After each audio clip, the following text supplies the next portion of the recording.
Donny Osmond and Debra, Debbie, Glenn share a beautiful love story that has stood the test of time.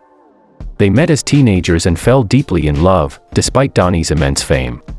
Facing challenges, including public scrutiny and career pressures, they remained committed to each other. On May 8, 1978, they married in a private ceremony, beginning a lifelong partnership built on love, faith, and family values.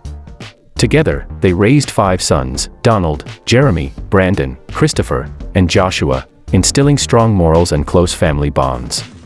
Through over 4 decades of marriage, Donny credits Debbie as his rock, supporting him through his career highs and personal struggles. Their enduring love story continues to inspire fans worldwide.